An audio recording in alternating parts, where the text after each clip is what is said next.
So hello friends, welcome to my channel, welcome to my another video. আজকের বিষয় আপনারা প্রত্যেকেই জানেন, আজকে 10ই এপ্রিল পশ্চিমবঙ্গ রাজ্য সরকারি কর্মচারী ফেডারেশনের প্রথম বর্ষ হুগলি জেলায় একটা সম্মেলন ও মহামিছিলের আয়োজন করা হয়েছিল, যেখানে উপস্থিত ছিলেন মাননীয় প্রতাপ নায়েক মহাশয় ও নানান মন্ত্রী মহাশয়বৃন্দ। তো সেখানে আমাদের এই আইসিটি এবং আদার্স যেসব সরকারি কর্মচারী আছেন তাদের নিয়ে কি বক্তৃতা দিলেন সেটা একটু শুনে নিন। গ্রুপ সি কন্ট্রাকচুয়াল কর্মচারী বলুন কিংবা 192 ওয়ার্ডে যারা আছে তাদের কথা বলুন কিংবা বিএসকে কথা বলুন, সকল স্তরের কর্মচারীর জন্য আমরা করেছি।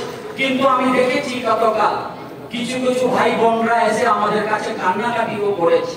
তারা একটু যদি এইটা দেখা হয়, আমি জানি আইসিটি ফিফথ এন্ড সিক্স কথা দিয়ে যাচ্ছি বন্ধুরা, আমরা আমার চেয়ারম্যান সাহেব আছেন, আমরা আপনাদের পাশে ছিলাম, আছি, আগামী দিনেও থাকবো। এটা আমরা জয় করেই ছাড়বো। তার কারণ 1 থেকে 4 হয়েছে, মানে 5 থেকে 6 হবে। সময়ের অপেক্ষা, শুধু ভালোবাসা আশীর্বাদ রাখতে হবে।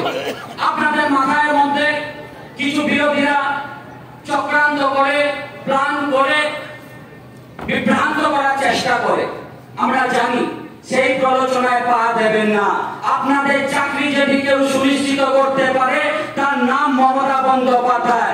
আপনাদের পাশে যদি কেউ দাঁড়াতে পারে তার নাম পশ্চিমবঙ্গ রাজ্য সরকারি কর্মচারী ফেডারেশন। আর কেউ নেই। আমরা অনেক কাজ করব আগামী দিন। প্রাণী বন্ধু প্রাণী মিত্র আছে, ভিআরপিরা আছে, ভিএলইরা আছে।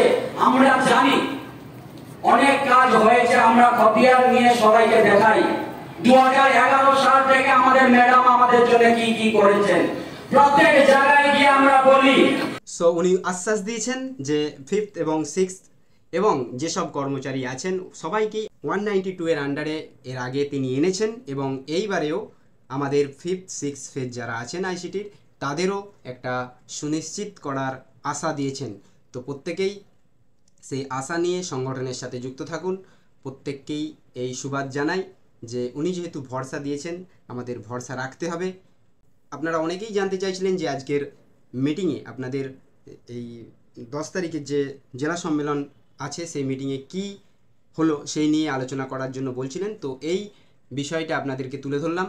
তো এই ছিল আজকের ভিডিওটি কেমন লাগলো জানাবেন। Thank you.